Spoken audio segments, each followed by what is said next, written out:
പല്ലുവേദന വെറും വേദനയല്ല, ഓരോ പല്ലിനുമുണ്ടാകുന്ന വേദന ഓരോ അവയവം അപകടത്തിലാകുന്നതിന്റെ ലക്ഷണമാണ്. നമ്മുടെ ഓരോ പല്ലുകളും ഓരോ അവയവവുമായി ബന്ധപ്പെട്ടിരിക്കുന്നുവെന്നാണ് പുതിയ പഠനങ്ങൾ പറയുന്നത്.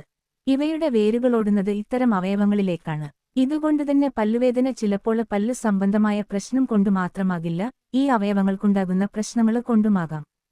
4-5 പല്ലിലുണ്ടാകുന്ന വേദന ന്യൂമോണി, കോളിറ്റൈറ്റിസ്, അലർജി എന്നിവ കാരണവുമാകാം. താഴെയും മുകളിലുമായുള്ള ഇൻസിസർ അഥവാ ഉള്ളിപ്പല്ലിലുണ്ടാകുന്ന വേദന ക്രോണിക് ഫൈലോനെഫ്രൈറ്റിസ്, സിസ്റ്റൈറ്റിസ്, ഓട്ടിസിസ് എന്നിവ കൊണ്ടാകാം. ടോൺസിലൈറ്റിസ്, അരക്കെട്ടിന് പ്രശ്നങ്ങൾ എന്നിവ കാരണവുമാകാം.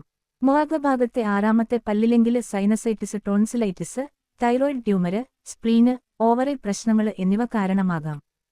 താഴെയാണ് വേദനയെങ്കിൽ രക്തക്കുഴലുകളിലെ പ്രശ്നങ്ങളും ആർട്ടീരിയോക്ലീറോസിസ് അഥവാ ധമനികൾ തടസ്സപ്പെടുന്നതുമാകാം കാരണം. വിസ്ഡം ടീയത്തിനുണ്ടാകുന്ന വേദന നിസ്സാരമായി തള്ളിക്കളയാനാകില്ല. ഇത് ഹൃദയസംബന്ധമായ പ്രശ്നങ്ങൾ കാരണമാകാം. താഴെ ഭാഗത്തുള്ള 7ാമത്തെ പല്ല് വെയിനുകള്, ലങ്സ് എന്നിവയുമായി ബന്ധപ്പെട്ട പ്രശ്നങ്ങളാലോ കുടലിലെ വ്രണങ്ങളാലോ ഉണ്ടാകാം. ഇതുപോലെ പല്ലില് മഞ്ഞ നിറത്തിലെ ടഡാര് എന്ന വസ്തു ദന്തസംരക്ഷണത്തിലെ പോരായ്മ മാത്രമാണെന്നു കരുതരുത്. ഇതിനു കാരണം ഗ്യാസ്ട്രിക് അൾസര്, എൻഡോക്രൈന് എന്നിവിടങ്ങളിലുണ്ടാകുന്ന പ്രശ്നങ്ങളുമാണ്.